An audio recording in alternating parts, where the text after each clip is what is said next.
Okay, we're going to start with chapter 23. And when you look at this picture, it looks like someone is working on Edward. Exceedingly well made, said the man who was running a warm cloth over Edward's face. A work of art, I would say. A surpassingly, unbelievably dirty work of art, but art nonetheless. And the dirt can be dealt with, just as your broken head has been dealt with. Edward looked into the eyes of the man. Ah, there you are, the man said. I see you are listening now. Your head was broken. I fixed it. I brought you back from the world of the dead. My heart, thought Edward, my heart is broken. No need to thank me, the man said. It's my job, quite literally. Allow me to introduce myself. I am Lucius Clark, doll mender. Your head, may I tell you? Will it upset you? Well, I always say the truth must be met head on. No pun intended. Your head, young sir, was in 21 pieces. 21 pieces, Edward repeated mindlessly. So Edward is in a doll shop, and he's with Lucius Clark, and Lucius Clark is a doll mender. And when you mend something, you fix it up. So that's what his job is, and he's fixing up Edward. Lucius Clark nodded. 21, he said. All modesty aside, I must admit that a lesser doll mender without my skills, might not have been able to rescue you. But let's not speak of what might have been. Let us speak instead of what is. You are whole. You have been pulled back from the brink of oblivion by your humble servant, Lucius Clark. And here Lucius Clark put his hand on his chest and bowed deeply over Edward. This was quite a speech to wake up to, and Edward lay on his back, trying to absorb it. He was on a wooden table. He was in a room with sunshine pouring in from high windows. His head apparently had been in 21 pieces, and now was put back together into one.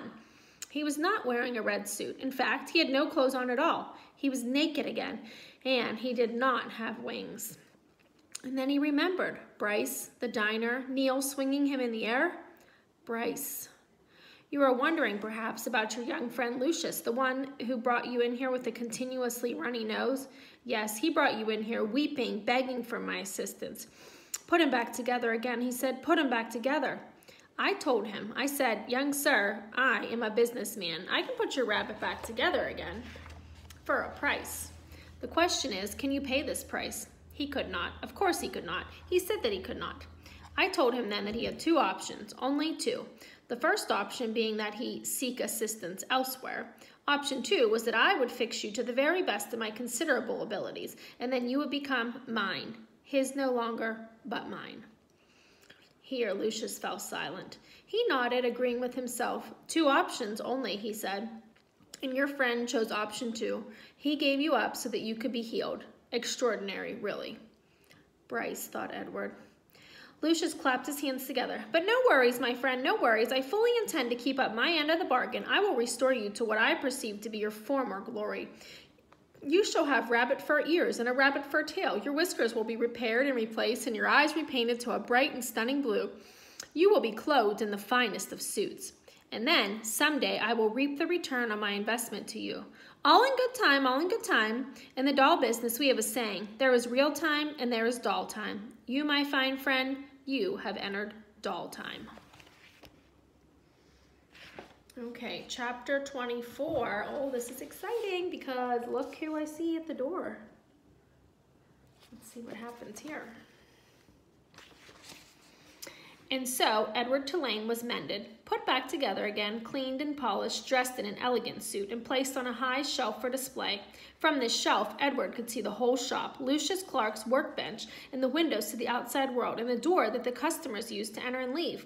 From this shelf, Edward saw Bryce open the door one day and stand in the threshold, the silver harmonica in his left hand flashing brilliantly in the sunlight flooding in through the windows. Young sir, said Lucius, I'm afraid that we made a deal. Can I see him? Asked Bryce. He wiped his hand across his nose, and the gesture filled Edward with a terrible feeling of love and loss.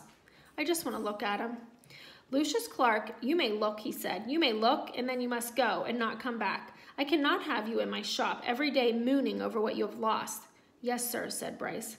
Lucius sighed again. He got up from his workbench and went to Edward's shelf and picked him up and held him so that Bryce could see him. Hey, Django, said Bryce, you look good. The last time I seen you, You look terrible. Your head was busted in, and he is put back together, said Lucius, as I promised you he would be. Bryce nodded. He wiped his hand across his nose. Can I hold him, he asked. There's a picture of them in the shop.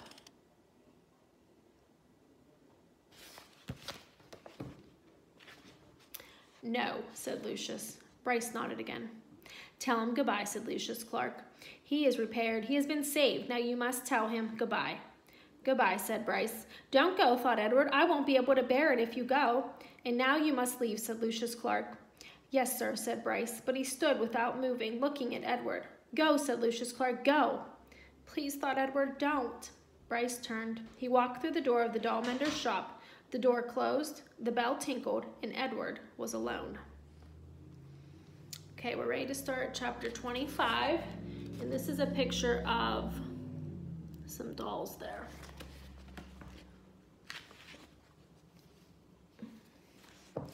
Technically, of course, he was not alone. Lucius Clark's shop was filled with dolls, lady dolls and baby dolls, dolls with eyes that opened and closed, and dolls with painted-on eyes, dolls with queens, and dolls wearing sailor suits.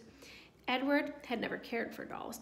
He found them annoying and self-centered, twittery and vain. The opinion was immediately reinforced by his first shelf-mate, a china doll with green glass eyes and red lips and dark brown hair.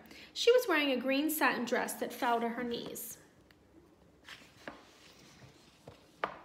What are you? She said in a high-pitched voice when Edward was placed on the shelf next to her. I am a rabbit, said Edward. The doll let out a small squeak. You're in the wrong place, she said. This is a shop for dolls, not rabbits. Edward said nothing. Shoo, said the doll. I would love to shoo, said Edward, but it is obvious I cannot. After a long silence, the doll said, I hope you don't think that anyone is going to buy you. Again, Edward said nothing. The people who come in here want dolls, not rabbits. They want dolls, or they want baby dolls or elegant dolls, or such as myself, dolls with pretty dresses, dolls with eyes that open and close. I have no interest in being purchased, said Edward. The doll gasped. You don't want somebody to buy you, she said. You don't want to be owned by a little girl who loves you. Sarah Ruth, Abilene, the names that went through his head were notes of sadness with a sweet song. I have already been loved, said Edward. I have been loved by a girl named Abilene. I have been loved by a fisherman and his wife, and a hobo and his dog. I have been loved by a boy who played the harmonica and a girl who died. Don't talk to me about love, he said. I have known love. This impassioned speech shut up Edward's shelfmate for a considerable amount of time. Well, she said at least, still, my point is that no one is going to buy you. They did not speak to each other again. The doll was sold 2 weeks later to a grandmother who was purchasing it for her grandchild. Yes, she said to Lucius Clark, that's the one right there, the one with the green dress. She is quite lovely. Yes, said Lucius Clark, she is, isn't she? And she plucked the doll from the shelf. Goodbye and good riddance, thought Edward. The spot next to the rabbit stayed vacant for some time. Day after day, the door to the shop opened and closed, letting in early morning sun or late afternoon light, lifting the hearts of the dolls inside of all of them, thinking, when the door swung wide this time, the person entering the shop would be the one who wanted them. Edward was a lone contrarian. He prided himself on not hoping, on not allowing his heart to lift inside of him. He prided himself on keeping his heart silent, immobile, closed tight. I am done with hope, thought Edward Tulane. And then one day, at dusk, right before the shop closed, Lucius placed another doll on the shelf right next to Edward. So chapter 26 is on the next part here, and it shows Edward. There he is, all finished up, and there's a new doll sitting next to him now. So we'll pick up with that part next time.